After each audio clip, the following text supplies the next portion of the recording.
Il est 13h, si vous nous rejoignez, bonjour et bienvenue. Ouvrons par cette information en bref, affaire réquisitoire sur la levée des immunités du sénateur à vie Joseph Kabila Kabange. La commission spéciale du Sénat prévoit d'auditionner ce lundi 19 mai l'auditeur général des forces armées de la République démocratique du Congo. Il sera question pour le lieutenant général Lucien René Likoulia d'expliciter en profondeur ses accusations contre l'ancien président Joseph Kabila devant les membres de la commission spéciale du Sénat. Il faut signaler que la dite commission n'exclut pas la possibilité d'auditionner Joseph Kabila avant de soumettre son rapport à l'Assemblée plénière du Sénat. Nous y reviendrons.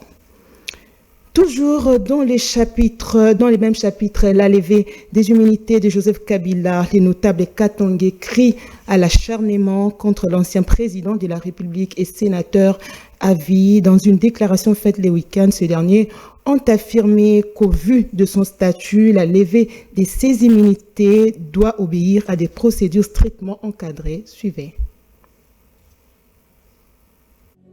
En cette période cruciale, pour l'avenir et le devenir de notre pays, les notables Katangais que nous sommes, faisons cette mise en garde et demandons 1. À la commission du Sénat constituée à cet effet, de se déclarer incompétente si et seulement si ce Sénat se veut crédible au regard de nos textes de loi et aux yeux du monde qui observe la marche de la politique congolaise. 2. Au notable Katangé, l'honorable sénateur Sama Lukonde Jean-Michel de prendre toutes ses responsabilités par sa démission s'il le faut et de ne pas suivre la voie qui amènerait notre pays dans le gouffre. 3. Au président de la République, son Excellence, M. Félix Antoine Tshisekedi Tshilombo, représentant constitutionnel de la nation et symbole de l'unité nationale, d'éteindre ce feu qui veut brûler et embraser la case du village. Il est aisé d'allumer un incendie, mais non d'éteindre celui-ci. Il ne faut donc pas mettre le feu au champ et courir appeler au secours. 4. À la communauté internationale de s'impliquer maintenant dans ces abus visibles qui piétinent les droits humains. Car le monde est devenu un endroit dangereux, non pas à cause de ceux qui font mal, mais à cause de ceux qui regardent sans rien dire. 5. Enfin aux Katangaises et Katangais de tenir bon, de se mettre debout afin de barrer la route à l'intolérable.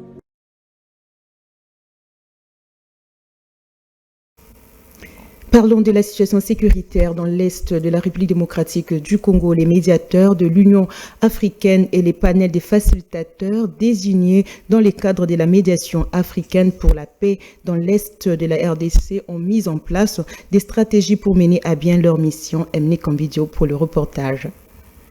La réunion entre le médiateur de l'Union africaine et le panel des facilitateurs tenue ce samedi 17 mai à Lomé a permis aux participants de renforcer leurs liens dans le but de mener à bien leur mission, celle entre autres de renouer Kigali et Kinshasa en vue d'une paix durable. Au cours de leurs échanges, ils ont réitéré leur engagement d'harmoniser les initiatives de paix existantes en fusionnant le processus de Nairobi et de Luanda dans une démarche unifiée. Ils ont insisté sur un esprit d'équipe pour rendre utiles et productifs leurs efforts consentis dans un contexte où l'on note la persistance de violences armées. Rappelons qu'autour d'une même table, l'on a constaté la présence de plusieurs anciens chefs d'État africains, notamment Olusegun Obasanjo du Nigeria, Uhuru Kenyatta du Kenya, Mogweti Masisi de Botswana, Catherine Samba Panza de la République centrafricaine et Sahle-Work de l'Éthiopie. Et pour finir, célébration le 17 mai de la journée nationale des forces armées de la République démocratique du Congo, une cérémonie commémorative a eu lieu en l'honneur de ceux qui sont tombés sur les champs des batailles. C'était à la place du mémorial du soldat congolais au rond-point Forescom. Emile Kambidio revient.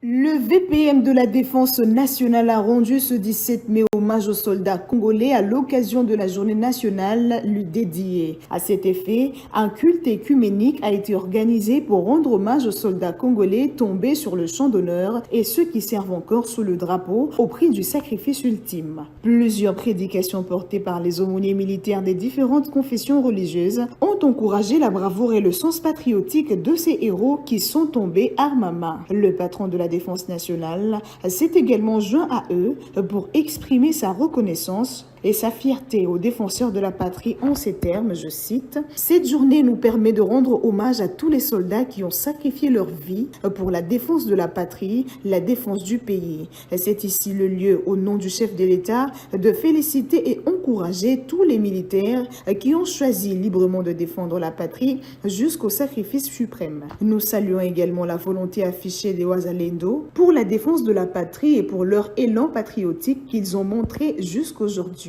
Fin de citation. Rappelons qu'avant l'arrivée du président Félix-Antoine Tshisekedi, le 17 mai de chaque année, l'on commémorait l'anniversaire au pouvoir de l'Alliance de forces démocratiques pour la libération du Congo, AFDL, en sigle. Ça n'est complètement fini pour cette session d'information. Merci de nous avoir suivis. Au revoir.